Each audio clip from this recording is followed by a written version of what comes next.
2 seconds here. Welcome to our Wednesday evening Bible study.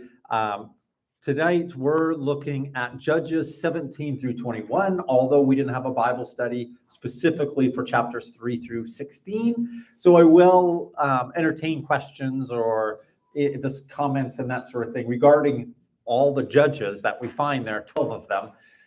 So if there are questions regarding that, but also on Sunday, I preached on this passage, I would call one of the most difficult or troubling passages in the Bible, a very dark period in Israel's history. But I do think it actually exposes for us what it looks like when we become like the world. We're conformed, we go astray from God. What does it look like? Interestingly enough, in the New Testament, we do have an example of this to some degree, not quite the darkness that we see here, but 2 places. One we've looked at already is Galatians. And to the Galatian church, Paul asks them, who has bewitched you? Like, how have you gone astray to a different Jesus? And then we also find in 1 Corinthians, not as severe, but still one that is a very divided church. And with both of these problems, going astray from God, and also one that is a people that are composed of strong divisions, and even that there's attacking one another. We see that in the Corinthian context. And so that's actually in our sermon series and in our study. That's where we're going next. So next week, we'll be looking at 1 Corinthians 1-2. Naomi is going to be preaching on that. Then we'll be following that with 3-7 and chapters 8 through 16. But I'm excited, looking forward to that. Tonight, we're looking at chapters 17 through 21, especially in Judges. So I want to start off with asking you, because I expect there might be some people who have questions regarding what we looked at. But on these, there's 2 major stories, 2 conclusions to the book. One regarding, remember, Micah, the Levite, and the Danites. That's kind of the chapters 17 and 18. Chapters 19 through 21, you again have another Levite, his concubine, better, I think, second wife. Although she seems like she should be his first wife. And then the catastrophe, the devastating situation at Gibeah, and then the nation of Israel attacking one of its own, wiping out Benjamin, all but 600 men, and having a solution that doesn't seem like it could possibly be from God in order to get themselves out of this pickle in the sense of losing a tribe. And so I just want to open it up, first of all. Are there any of you that have questions that you would like to ask, or that you've been thinking about over the past 4 days, and you would like to ask? Well, I was listening to the book of Hebrews the other day, and in the book of Hebrews, they said they were talking about all the men of faith and godly things. Yeah. And then he brought up Gideon, Barak, Samson, and a few others. So I'm just thinking, like, if they were so bad and evil, like, they're included with all the good people of the Bible and the faith. So yeah, I was just wondering about that too. And then it got me with the Levites too, right? Like, weren't they separated special people from God right off the beginning? So that's what I'm thinking about. Like this guy, why he would do that, because they didn't have to have a tribe or anything, or God always set aside something to them, because they were the ones that looked after everything, the priestly stuff, right? Okay, so let's deal first of all, there's a lot there. Let's deal first of all with Hebrews chapter 11, 32 through 34. Would somebody read Hebrews 11, 32 through 34 for us? And so this brings up the whole issue of the 4. Actually, it's kind of an interesting story in the sense of when I was putting together my sermon, not for this week, but last week, I actually came up with the 4 judges, and then I looked at Hebrews and I said, these are exactly the same 4 that God put on my heart. So I think there's a definite reason for that. It's not because I'm so smart or in tune with the Spirit even. It's just there's something about Judges chapters 3 through 16, and these judges would be the ones that come to your mind. So would somebody read, though, verses 32 through 34 for us?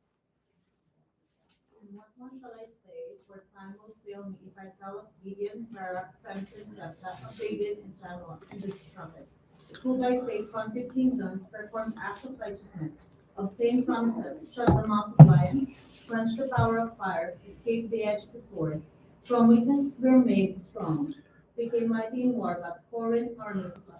Okay, so first of all, these four that we see in from the book of Judges: Gideon, Barak, Samson, Jephthah, and of course, then it goes on to talk about David and Samuel. And so, David and Samuel and the prophets would also be a part of what he goes on to say.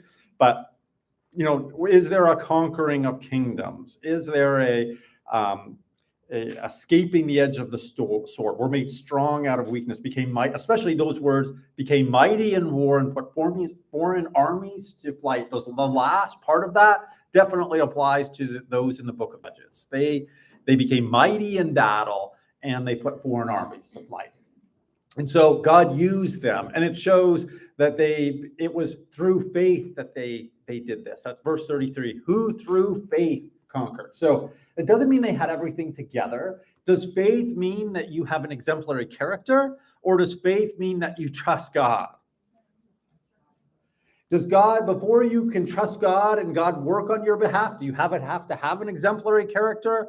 Or is that all he requires of you actually to enter into his story, is actually put your trust in him? Faith of a mustard seed, right? If you have faith the size of a mustard seed, you can say to this mountain, be uprooted and thrown into the sea, and it will obey you. It's going to do it, right? So realize faith, trust. What made these men so great was not the size of their faith. No, was that they trusted it all. They had faith. In fact, but realize in Judges, they stand out because not that they have great faith, but they have any. Isn't it something in a world that is really dark and there isn't any faith, those who have just a little faith shine very brightly? And I believe that's part of what's happening. It's also the idea of what Ray said about the size of a mustard seed. If you have faith the size of a mustard seed, it shows not how great we are, but how great God is. It shows the power belongs to him. All God is asking is, as we even heard and we've been focused on in our services the last number of weeks, God is not asking you to be someone great. He's asking you to put your hands in the hand of someone great. Like he's asking you, put your hand in his hand, see what he will do. And that's what actually I believe is happening here. And I believe that's the testimony of the book of Judges. And it does stand out so bright when you think you can't do anything. If these four guys can do something, guess what? You can do something too. When you feel like, can God use somebody like me? When God chooses to use somebody like these guys, you better bet he can use somebody like you. You don't have to have everything together. You don't have to be of exemplary character. You don't have to have a great past. You don't have to do everything right. You don't even have to have a history with God. He's actually simply asking that you would trust him. And that should encourage all of us. It should encourage everyone, all of God's people. And it encourages those who have never trusted in God for anything. Put your trust in him. And I think sometimes some of you young people, you have parents who you really look up to, and they've had great faith. I'm thinking of myself. My mom is in the room and so on. Like we can think I'm not like them. And yet God's calling you to put your faith in God and trust him. And that's the same way, like when I was a child, I looked at my mom and dad, I thought they have great faith. I saw God work in their life. And then the time came where I had to put my faith in God. I had to trust him and see God work it in my life. And you know what? It isn't any different. God works in those who put their trust in him. And that's all he's asking for. So I think that answers a lot of what you were saying. Like, why is it they weren't very good and so on? Was there any other parts that you would like further? No, Okay. It was a really dark book. And when I heard those four dark guys coming out of the book, Yeah. I'm saying Yeah. dark lives. And I'm laying in bed listening to Hebrews, and I just thought, I just listened to pastors saying that they were so bad and all this, and Hebrews is making them sound good. Absolutely. I thought, like, I was kind of confused. Well, even there, Judges is not really trying to make these judges look bad. That's just who God is working with. But also who put their trust in God. And I think that's actually what Hebrews is getting at and getting a hold of. Like, the Spirit of God doesn't force anybody to do anything. He actually comes upon people. And the only time, actually, I should preface that. He does force Saul, for example, when he's trying to kill David and he comes where Samuel is, God forces him and doesn't allow him to do his work. And actually, he's like babbling, and people are like, is this guy also among the prophets? And the answer would be, no, he's not. But he is in a fight inside, and God isn't allowing him to carry out his plan. So they did enough to be in the kingdom of heaven? Well, what does it, again, if it only takes faith the size of a mustard seed to remove the chasm even that exists between us and God. No, but I was just thinking God wouldn't give the author of Hebrews those people to speak of. Totally. If they weren't, right? I would say they probably are. I think the writer of Hebrews probably thinks they've done enough in order to be in the kingdom. Okay. That's all I needed to know. But again, what does it take for us to be in the kingdom? It's just faith. Just receive. And if these guys are in the kingdom, and I think they probably are, they're not the same guys they were when they were, making these decisions in a very dark world. Yeah, like most of us, exactly. So that's a great question. Doreen, do you have a question? Yeah. When it comes to Rahab, Yeah. she had great faith because she heard of what God had done to the nations before, and when she saw this was going to happen to her city, her whole family was saved because she trusted that they would, whatever she said, that they said to her, make sure you let down that thing, and if you don't, well, Absolutely. The whole family was saved. And we see that she's given a whole verse, which is kind of, that does say something actually too, doesn't it? These guys and judges who really take up most of, 14 chapters or so, they're given really just a subset of one verse. They're grouping together, but Rahab gets her own. So you're probably onto something there. It's pretty amazing. Anyone else have a question at this? Now, moving from there, does anybody have a question then regarding, to follow up? Well, no, I just was wondering. Yeah. The Levite thing. Right. Okay. So Okay. They're separated. That's what I was just wondering. So they're separated by God right up to the beginning. So are they like a special group that's automatically saved by God because he separated them? So God doesn't love any one tribe or one people more than another. I would suggest to you, this is fact. God doesn't have any favorites. God doesn't show favoritism. He loves everybody the same. We think that, because of the way that God chose Israel, for example, God chose Abraham, that he loves them more. No, it's because of God's love for the nations that he chose one through whom he would show his love to all people. He started with one so that he could save the many and save all, and all would know. And so as far as the Levites go, they're a subset of Israel, one tribe within that is to be an example to all the rest. And so they are one tribe that is to look after the tabernacle, look after the place of worship, and also be teachers, be examples to all the rest of the tribes. That's their job. One of discipleship, one of teaching, one of instruction, one of all of these kind of things. It's definitely a privilege to be able to do that. On the other hand, they didn't get an allotment of a land inheritance along with the rest of the tribes. All kinds of things. Their inheritance over and over again is said to be the Lord. He says, I am your inheritance. So it's both positive. Which would you rather have? land, and prosperity and all of this, or the Lord? Now think carefully about that, like the kind of thing. You would rather have the Lord. It's a better thing, but also God actually intends to give us both of those things. It's not a either or, it's both. And also the Levites were to be exemplary in the sense of what God has done for them, he will do for you. And so all the people had a responsibility to take care of the Levites. And within the Levites, there was the priests. So you had the Levitical tribe, and then you had later on, you have Aaron, remember? And he would be then the priest. His family line would be the priests. And at the beginning, I always think it's kind of an interesting thing. It makes me think when they first come out of Egypt, you have one priest over all the whole tribes. But then by the time you get to Jesus, there's something like in the neighborhood of 20,000, 18 to 20,000 priests. So there's a lot of priests at that time. So they're sharing the responsibility of taking care of the tabernacle and so on.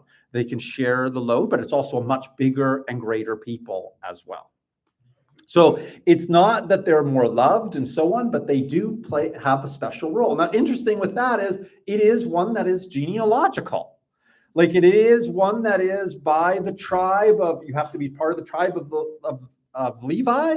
And then to be a priest, you have to be from the line of Aaron. And so God can do that in the sense of, and he does that for a time. But with the coming of Jesus, then, that genealogical passing of leadership down through the lines comes to an end. And now God, it's more, actually in many ways, we're more like the judges. God is raising up leaders, whomever he wills. But now there is specifically, it's all under King Jesus. And he's the one who continues to give gifts to the church. It's one of the people say, are there still apostles and prophets and evangelists and pastors and teachers today, as we see in Ephesians 4:11? And the answer is, well, is Jesus still Lord and he's still reigning over all and he's still giving gifts to the church? Well, I guess so. I guess there are. I wouldn't want to say, Jesus, you can't give any more gifts. He hasn't given any more gifts and he won't give any more gifts. That seems to be something like kind of treading on holy ground there. But because of what we see, sometimes people say that kind of thing. I personally, I've been privileged to see apostles and prophets and evangelists and pastors and teachers, and very strongly believe that he continues to give those roles out to people for the benefit of the church, because he loves us. So good follow-up. I think that helps answer the point, the role of the Levites. So when we come to this, when we come to Judges 17 to 21, what we see is the two Levites are supposed to be exemplary in character. They're supposed to be ones who are teachers. They're supposed to be planted in their towns to be representatives of Yahweh to the people there. So they're supposed to be like in Bethlehem, for example, or in Ephraim, wherever they are, they're supposed to be ministering there, but they're not doing that. They're looking for somewhere else to have a place. And that immediately should send out alarm bells, is they're not following the will of God for them. All right. Now that might bring up more questions for you, but does anyone have another question as you were thinking about these passages that you wanted to ask? Or it's quite interesting. Women get treated so poorly. What we see is women play a very important role early on. And as Judges goes on, they become more like property and things to be disposed of and used. And it's an awful shift. Again, not God's purpose, but downward spiral, the way that people, and even now this Levite is treating his wife this way for his own protection and so on.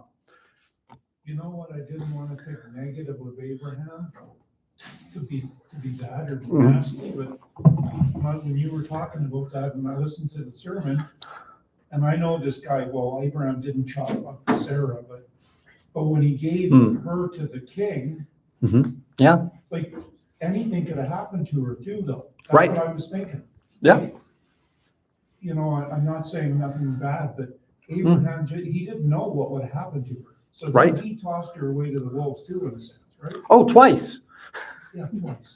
Yeah. So, and that's the Abraham doesn't get in he isn't chosen. He isn't a representative of God because of his great integrity. It's because of his faith. Romans chapter 4, he becomes the father of us all because he demonstrated faith in God before he was circumcised, after he was circumcised, both of these, so that he is the father of the uncircumcised, father of the circumcised. So it's quite, again, does he have flaws? Aren't you kind of glad he has flaws? Like he has faith and based on that, it was accounted to him as righteousness, right? He believed God and it was counted to him as righteousness. Aren't you glad that your failures after you become a Christian don't disqualify you from grace? And that's one of the things that is established there. Even after he becomes circumcised, for example, then he still treats her that way. And that was a major failure, by the way. His circumcision should have reminded him that he should be treating the opposite sex well, rightly, with honor, integrity, and so on. And that's something that circumcision, we don't like to talk about circumcision in the West. We don't like to talk about that part of our body and so on. It makes us very uncomfortable, but realize the uncleanness is supposed to be gone from men. We're supposed to be different. You're supposed to be different on the inside, and this is a mark on the outside that would remind all men that you are under the covenant, covenanted with God, and you have a responsibility to treat others that way. And so even before, in the middle of that, by the way, he in chapter 12 of Genesis and in chapter 20, I believe it is, of Genesis, you have Abraham treating Sarah so poorly. But in the middle of this section, in chapter 16, you have Sarah giving Hagar to Abraham. And so then you have Abraham mistreating his servant girl as well. So you have 3 stories of Abraham mistreating women. And so he's not the best example for us. Who's the best example for us when it comes to how we should treat women? Who took care of Jesus' needs? Mostly women. Like Luke chapter 8 says, and so I often thought, there is a role reversal that takes place. Like men are usually known for providing and taking care of the family, and the women breadwinner and all that. Who took care of Jesus and was the breadwinner for him? The women. Isn't that interesting? So men, all I'm saying is we shouldn't be too prideful or think that it has to be a certain way, that God can use and call us in a certain way where we actually need women to take care of us. And that's okay.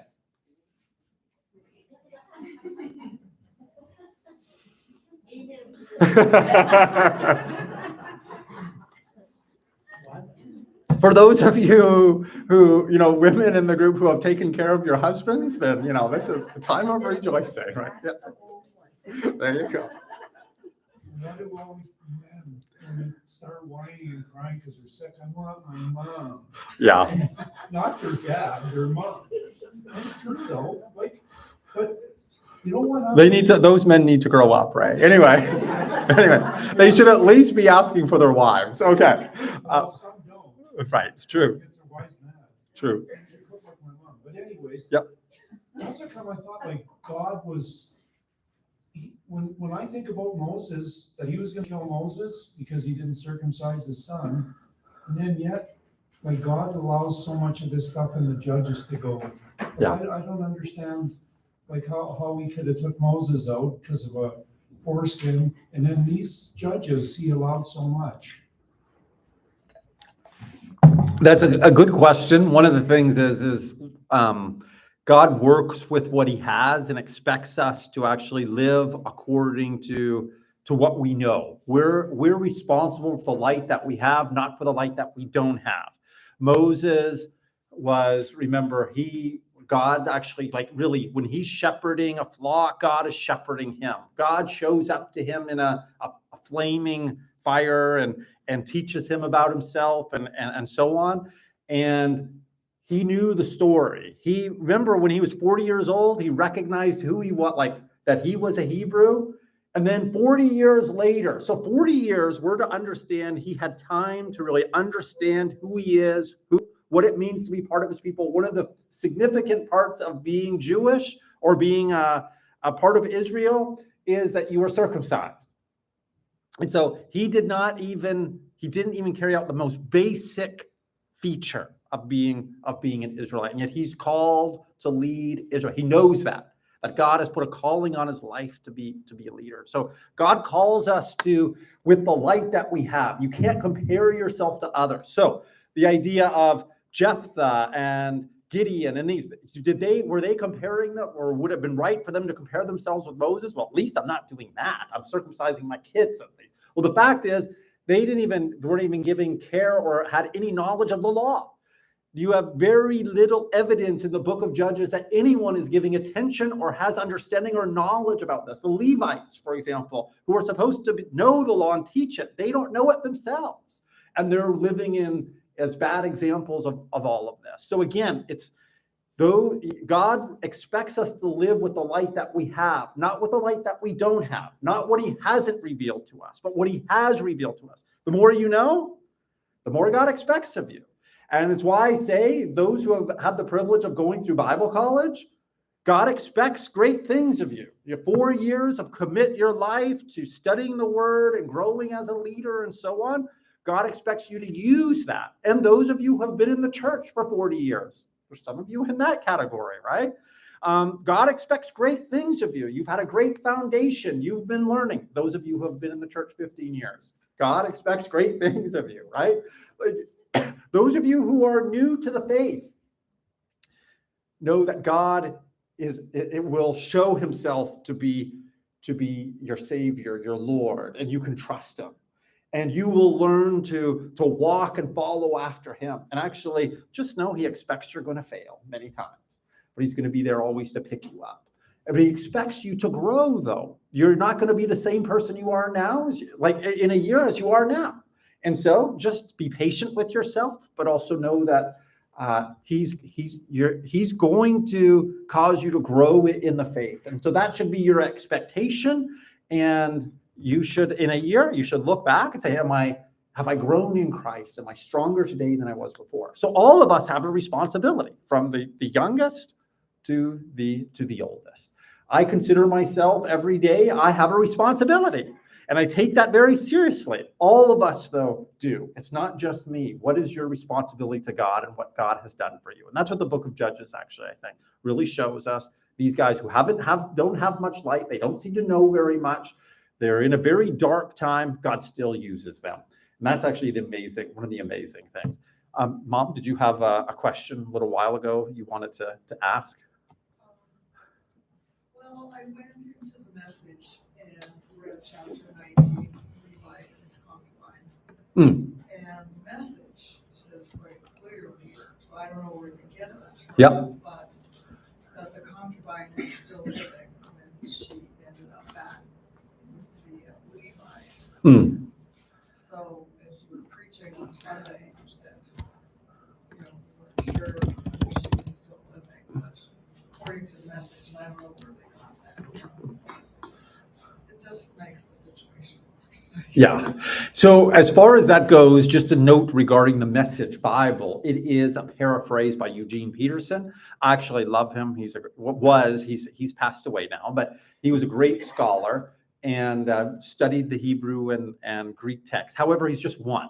And so he was giving his reading and trying to do it in an actually beautiful, kind of contemporary English in a way that just about anybody could understand. But his theology and interpretation often shines through.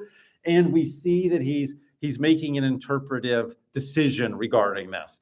It's not, the text itself doesn't tell us explicitly. Now, that's not to say it's not right. It very well could be. I lean that way. I express that much. It doesn't tell us for sure that the Levite dismembered her while she was still alive. That's what we're talking about, how awful that would be. And again, if you've watched any crime dramas or anything like that, this is not anything too extreme in the sense of you see that kind of and hear that kind of thing. But biblically speaking, it is very extreme. We don't see that kind of thing mentioned. It may even be that it doesn't spell that out because it is so extreme. That it's just like, there will be some that will have a very difficult time with this, and I'll leave it essentially to those who can connect the dots, essentially. And it's an interesting thing. From my understanding and reading of the history of interpretation in the 20th and 21st centuries, it's only more recently that scholarship has come to an understanding that that's probably right. And it might be as much because we don't want to see that in the Bible. Well, one of the things that we see in these chapters, and we've seen it in chapters before, the writers of the Bible don't differentiate between how evil we as people can be and the goodness of God. Like it's the goodness of God that saves us again and again and again, but we see again and again, and it's very clear the evilness that can be in our hearts when we go our own way. And how many times does it say that in Judges? Each went his own way, and this is the result. But we don't like to read these things. We don't like to hear these things. But this is a place of truth, of the evilness in man. Absolutely. And I think it actually helps us to connect with our world, which is so dark. I actually think that our world, as dark as we think it is, it actually isn't far removed from, for example, this period in Israel's history. But going all the way back, remember, to immediately after the fall, you have Cain murdering his brother. And over something that is probably over jealousy, over not getting what he feels he deserves, something so, you could say so petty. And it is, why do people do such bad things? And it really is, that's the way sin works and gets into our heart and leads us astray. And what happens when we choose our own way as opposed to God's way? It's so good. Really, I think those are the good comments. Anyone else have a question or comment they would like to make regarding the section? Or yes. Chapter 20, verse 5. Okay. So would you like to read it for us? And the men of Gibeah rose against me and surrounded the house at night because of me. They intended to kill me, but instead they ravished my concubine so that she died. So that actually has, what version is that? No, I'm sorry.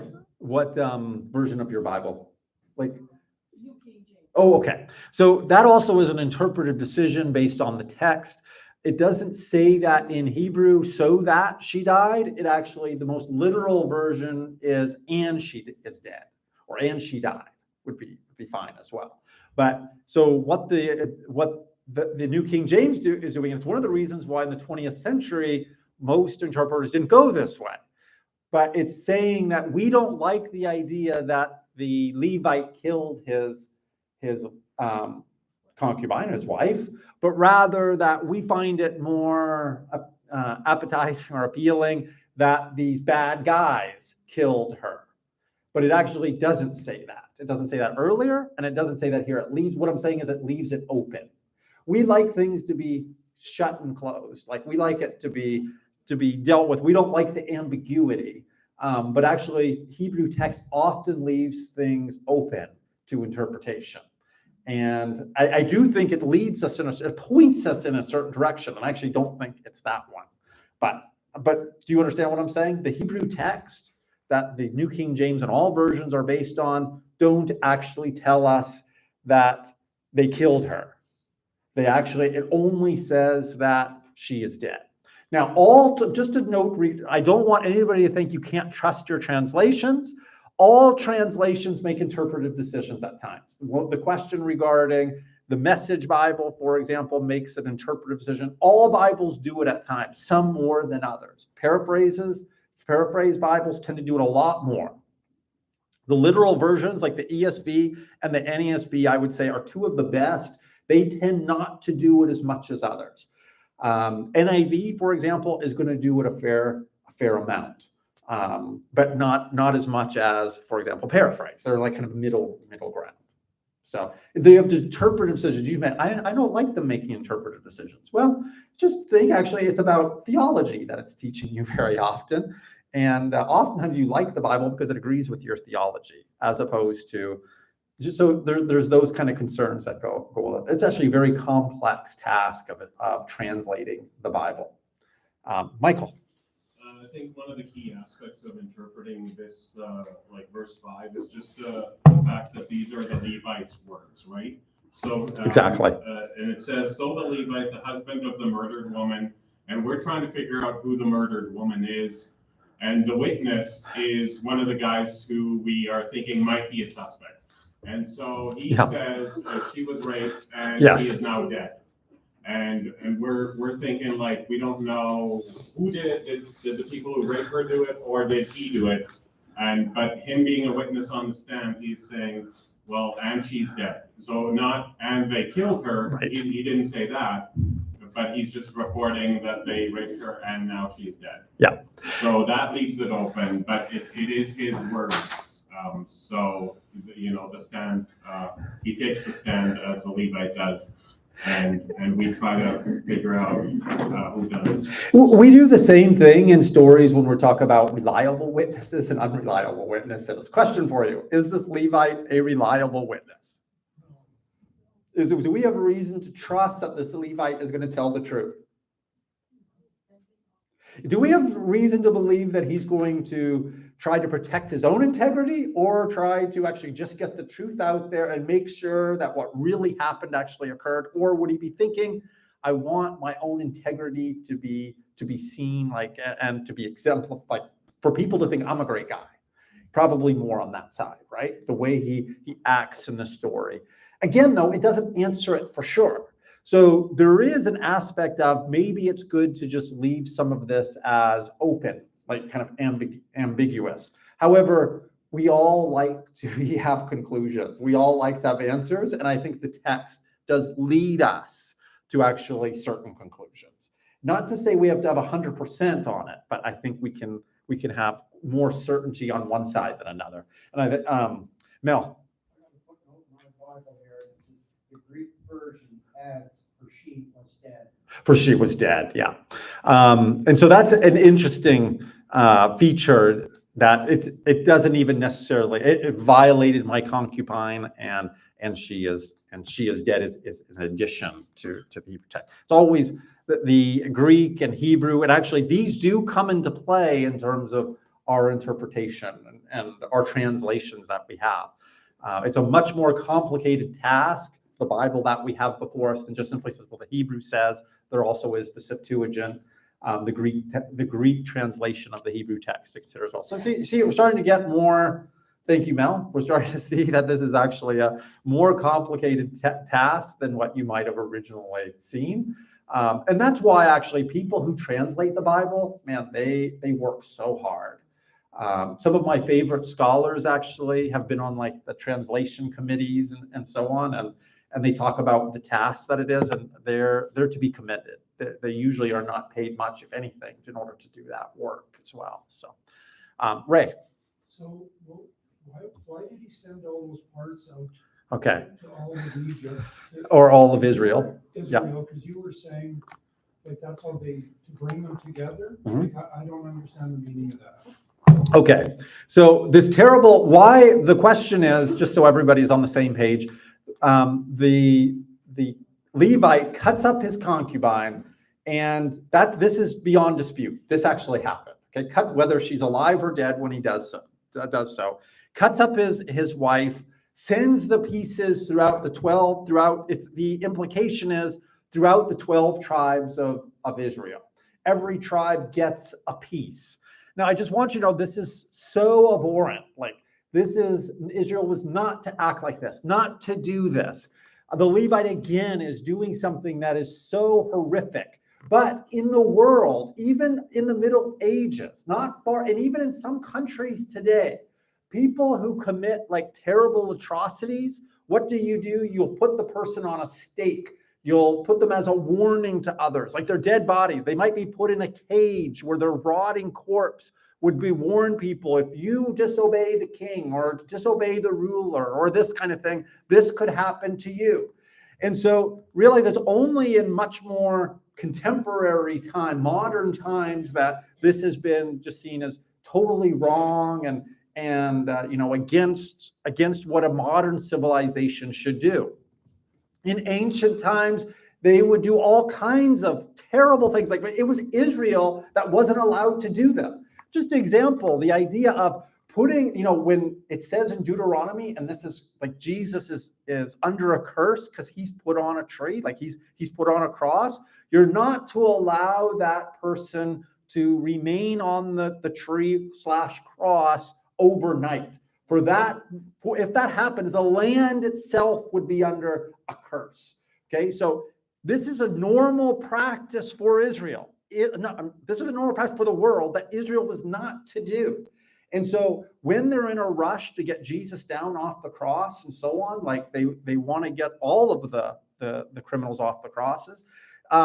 This is according to the Bible what they wanted. But as far as Pilate was concerned, he could care less. This was normal practice to keep people on the stake, on a cross, in that way. It was part of the way that they brought fear into other people. So this Levite is acting according to not Israelite practice, not according to the law, but according to worldly practice of getting people's attention.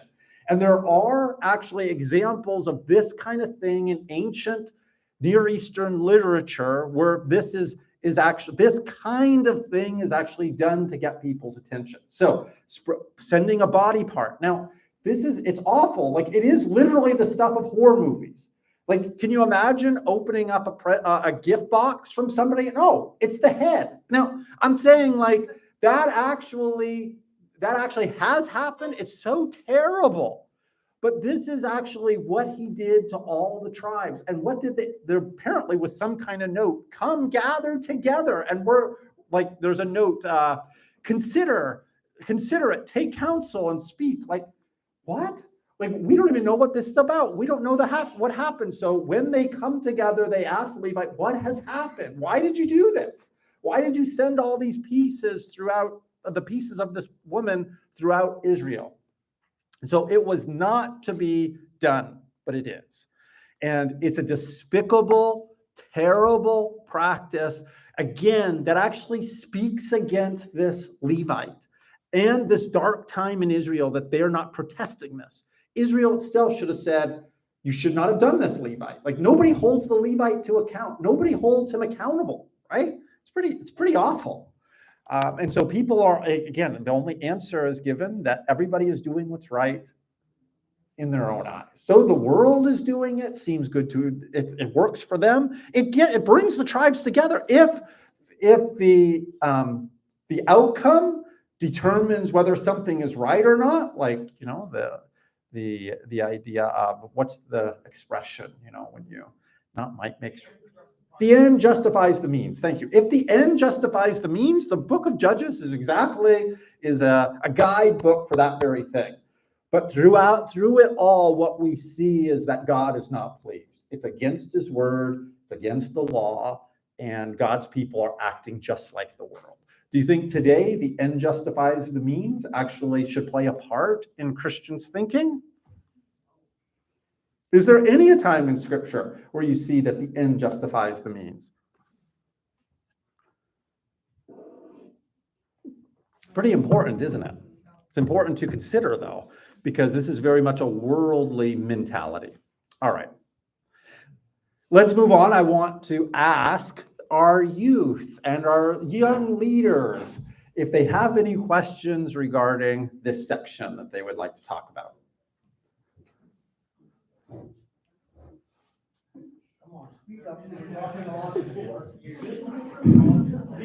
You're good. Okay. You're just enjoying all this conversation? Okay. Why was this put in the Bible? What can we learn from it? Well, that's a great question. One of the things is, I've talked a little bit about this in my sermon, is these are all very negative examples of what happens when a people goes away from God. All of these things are a result of a people who have gone to worship other gods, who are not walking according to his ways, who are doing the line, there is no king in Israel, everybody who's doing what's right in their own eyes, should cause us to reflect, do we have a king over us? Are we doing what's pleasing in God's sight? That's probably the main takeaway from the book of Judges. All of us should reflect on that. Are there any aspects of these characters that are evident in our lives? Are we known for treating our wives this way with little respect? Are we known for, the end justifying the means for why we do these things? Do we get what makes success and all of this kind of thing? Do we get that from the world? Are we looking at, I had those 5 points in the sermon in terms of sinking standards versus sacred worship, and those 5 lines. Are we, walking according to the positive, or do we allow ourselves to compromise and walk according to the negative? And there can be something as simple as, is our life known for being stable and one of stability, or is it one that we're really straying and wandering and that kind of idea? So that's what I would suggest is some of the main reasons. We can definitely go a lot further. Michael, and then I'll go to Andy. I think one of the key takeaways is when there's lack of leadership in a country. So the king aspect speaks to that. Yeah. The other thing is how important, or it's actually part of it, is teaching the Bible and so people understand what the Word of God is talking about, so that they can apply it to their lives. Yeah. Because everybody's doing whatever they see is right, because no one is teaching them, right? So there's sort of this I hate to say secular when we're talking about Israel, but when it talks about a king, it is kind of like a secular leadership. So there's a leadership voice that way, and then also a spiritual leadership in terms of teaching the word, right? And just how important that is with respect to how it impacts people's lives, right? And then it goes through the whole book. This is what happens in people's lives when you don't have a leadership like this. It's good. The leadership thing is a big note, especially in our society when there's a lot of anti-leadership, like people have trouble respecting leadership, to submitting to leadership. There's a common kind of mentality that we don't need leaders. We can do it ourselves. I don't need anybody to tell me what to do. I can figure this out. I can do it.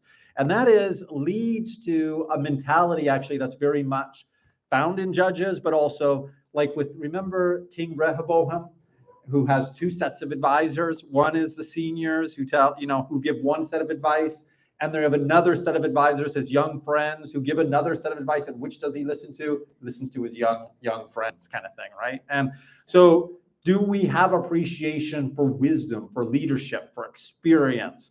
And all of us need that. All of us need those who we look up to, who would be able to point out areas in our lives. You never stop needing father, mother figures in your life. We might call them mentors. I think everybody needs a Paul in their life. If you're like a Timothy, you need a Paul who's able to speak into your life. Everybody needs a Barnabas who you're walking alongside, and everybody should have, like Paul and Timothy. Paul has a Timothy who he's pouring into. So anyway, I just note regarding that. I think it's really a vacuum of leadership is what we see in Judges for sure. And then also negative leadership we see. One person we didn't note, a negative leadership, it can be worse than no leadership. So you have Abimelech, who is a terrible, terrible leader. And he's like an anti-judge. Many of you are like, who's Abimelech? Who's this guy? He's not considered one of the 12 judges, but he takes all of chapter 9, essentially. It's all about him.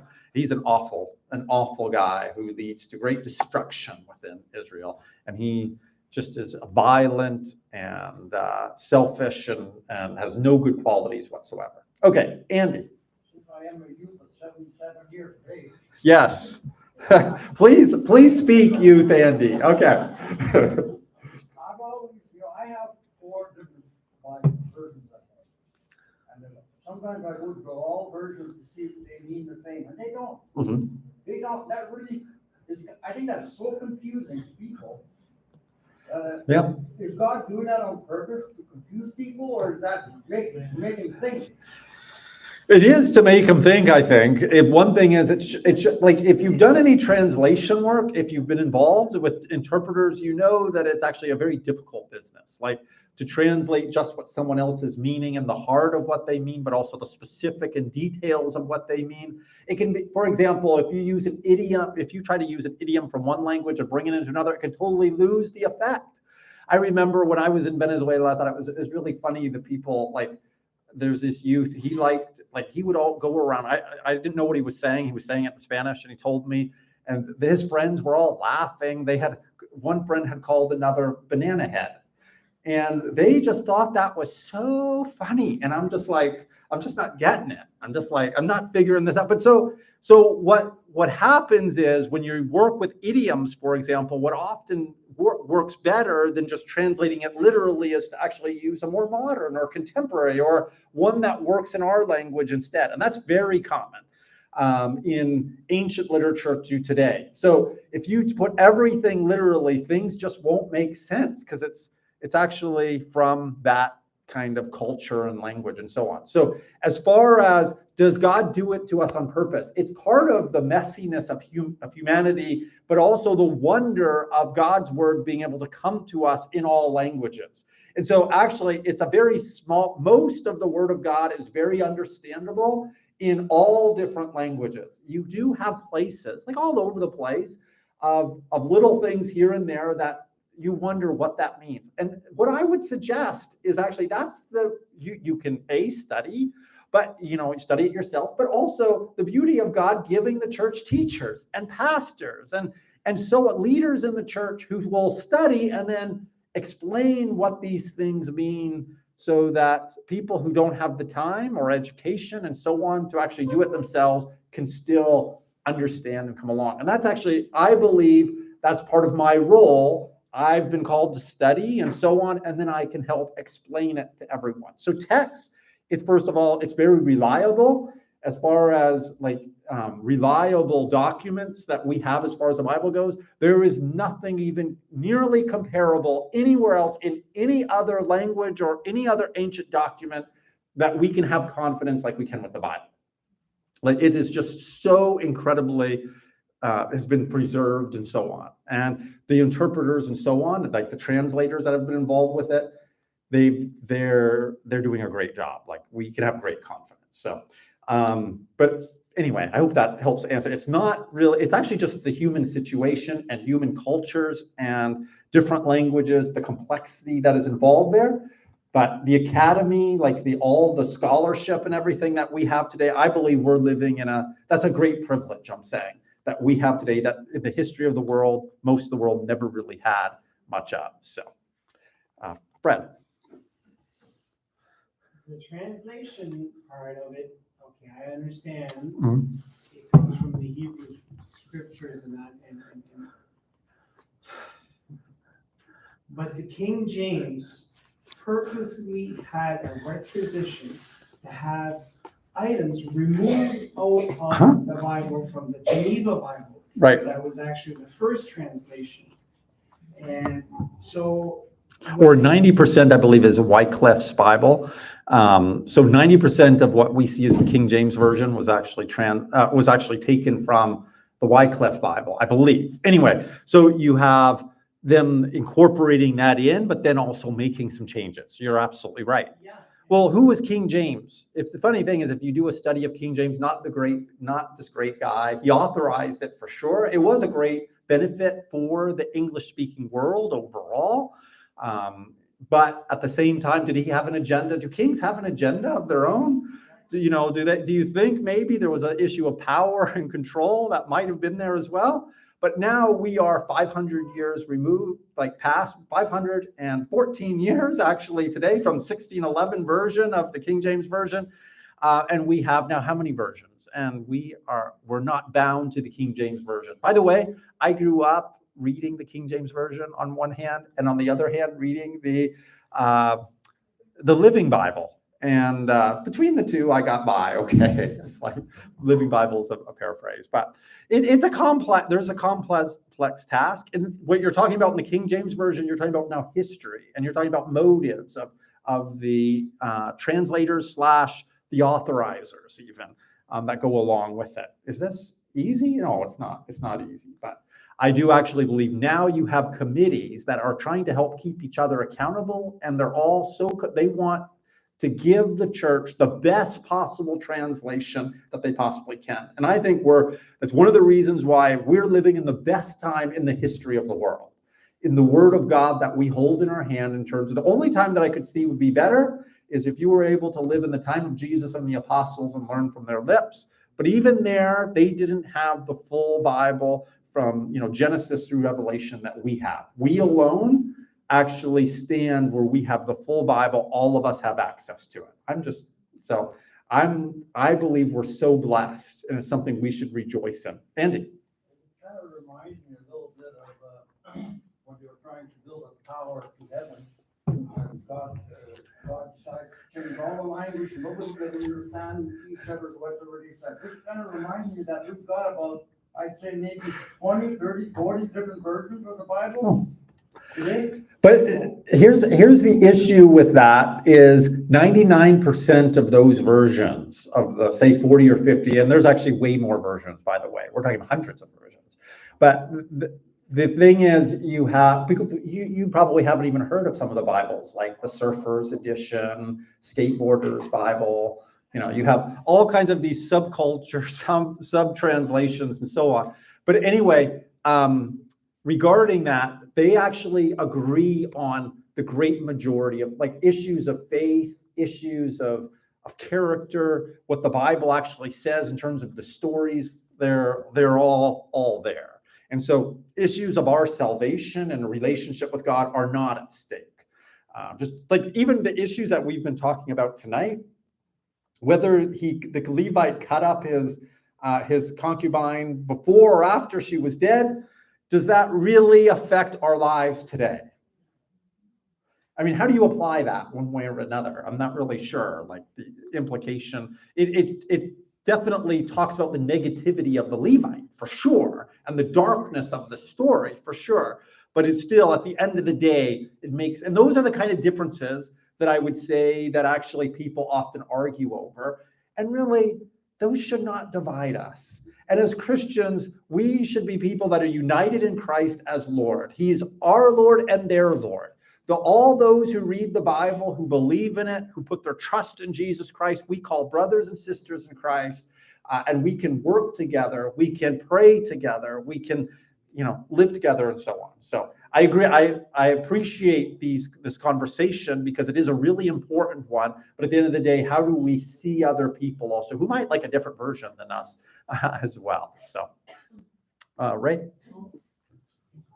Thinking of this translation stuff, I know when I listen to devotions and stuff in sermons, they'll pick out a word and then they'll say the word in Hebrew means something totally different. It's just like love. There's 7 different types of love, agape and all this, right? So in the Hebrew, they had the original word, but they knew which love it was, right? But when they translate, we don't know that like the Hebrew language did, right? Well, it's kind of like that. It's kind of like if I'm not mistaken, it's like Chile or something like that. They have 26 varieties of potato. Now, we have a difficult time appreciating and understanding that, right? So how do you talk about your love for this kind of potato when you thought there was only 2 different kinds, right? So it's how do you translate these kind of issues? And actually, that's a really important one in that in English, how many words for love do we have? We have 1, love. That's it, just love, right? So what you find is words like phileo, which is the brotherly kind of love, agape, and eros. And eros is never found in the Bible, but you have storge and different. So you do have a number of different loves that are found.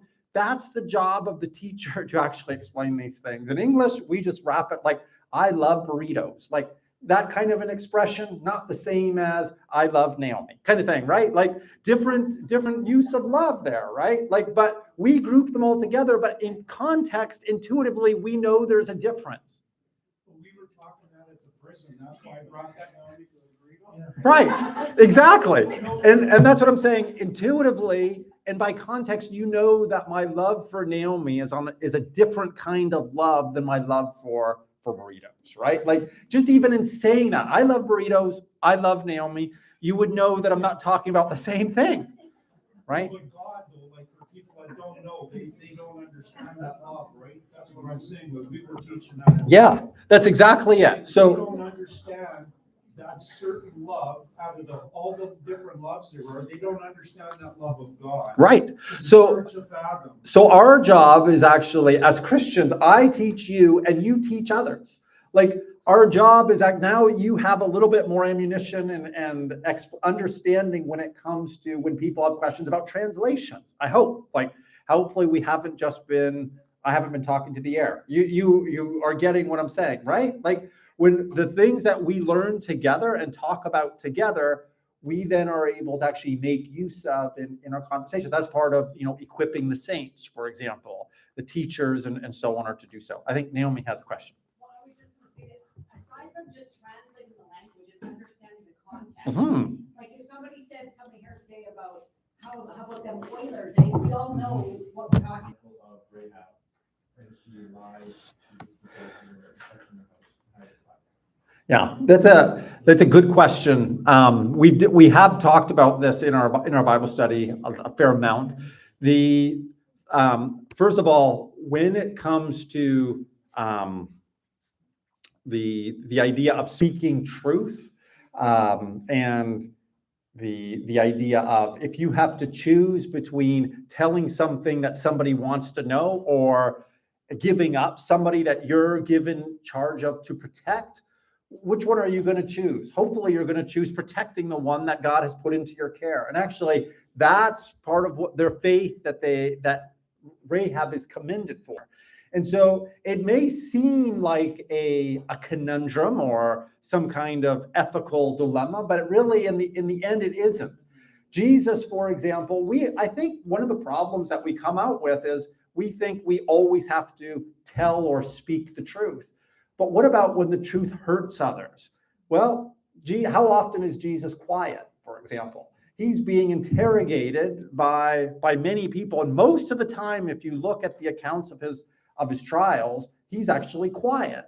And I think that's most of the time we're going to be able to actually just, if it's going to hurt someone, it's better actually to be, if it's not the loving thing to do, the caring thing to do, the protective thing to do, the what we're called to do, then it's better actually just to close our mouths and be quiet. And I think sometimes the idea of Rahab, and you could go to the issue of the Holocaust, and maybe you think of Corrie ten Boom and that kind of thing, hiding people. Realize those are still examples we use today, but when has an example like that come up in your life that actually is comparable, where you actually had to choose those kind of options? We call them ethical dilemmas, but actually, they actually don't come up very often. And I actually don't think when you actually look at Corrie ten Boom's story and others as well, you don't find that they were actually great conundrums for them either. They knew what they were supposed to do and they walked in it. And I think that's part of it, is being confident in what God has called you to do, knowing what he's called you to do and walking in it. And so I know that doesn't answer your question like you might like. But I do think what we wrestle with and sometimes argue about is probably not worth arguing about most of the time, especially in terms of our context and how it affects us. Yeah. I think Christian was not here. Yes. When you did talk about that, and that Rahab had entered into a covenant relationship with the God of Israel.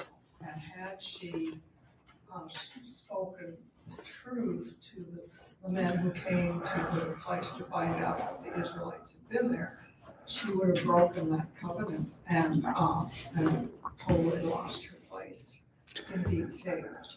And I think that's a good point in terms of what does it mean to be covenant people and what God has done for us. So it doesn't solve the issue in terms of about lying, for example, and saying a false truth. But it does help us to see that, does God would God strike Rahab? I can't believe you did that.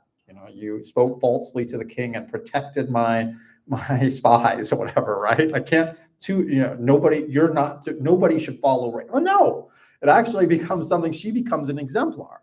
And of some we should follow, that she puts God first, above the king and above her own desires and so on. She wasn't actually protecting her life, she was protecting theirs.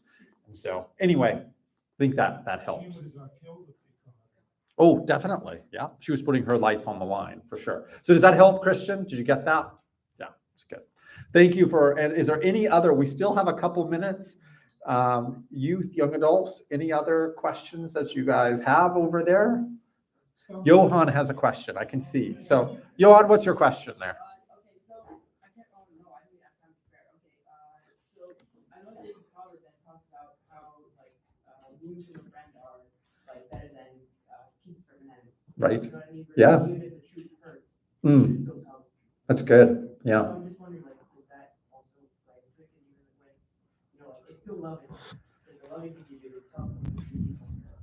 Yeah, that's good. In terms of loving doesn't mean it's the soft answer that people are comfortable answer. You might have to actually expose things in their lives.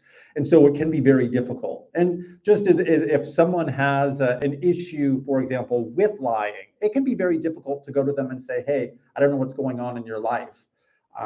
But this is not a person not an issue of integrity that you want to live by. Like you really need, God is calling you to change your heart. Anytime we're called to expose or confront sin or that kind of thing, it's hard. It hurts, and it might hurt somebody. It might hurt them a lot. But you're right, we're called to do that. And that's, I think, what Proverbs is getting at, is that if we really love people, we'll speak the truth in love. And just instead of making them comfortable. And then it goes, we could bring that to another. We love people. Does everybody want to hear about the gospel? Is there some that actually might be offended when you share the gospel? And so, of course, there's going to be people. Are we still called to actually share it? And the answer is yes. We do have discernment. We do pray, and we do want timing and all of those things. But we're still called to, even when people might not be receptive and might be offended by it, frankly. But we're still called to speak the truth in love. So I think you bring up what an excellent verse that is, and it actually helps us in terms of what we're talking about here. So thank you, Johan. That's great. All right, well, we are out of time. We come to 8:30. It's been a good discussion. Thank you, everyone, for your questions. I hope that this has been encouraging, understanding more about the Bible, about what it says, how we live it. We should, again, I would leave you with the idea that we are a privileged people, that we have the Bible, and we have leaders and so on. We have a place to come and ask questions. Let's take advantage of that. Let's make sure we are in our Bibles. Let's make sure that we're studying, that we're seeking God's will. We're looking to please God. We do have a king over us. We do have, we're not to do what's good in our own eyes, but in what's good in his. No one lives for himself and no one dies for himself. We are the Lord's. So I'm going to ask Jane tonight to actually close us in prayer. Lord, we come to you thank you that we can gather together tonight in your name.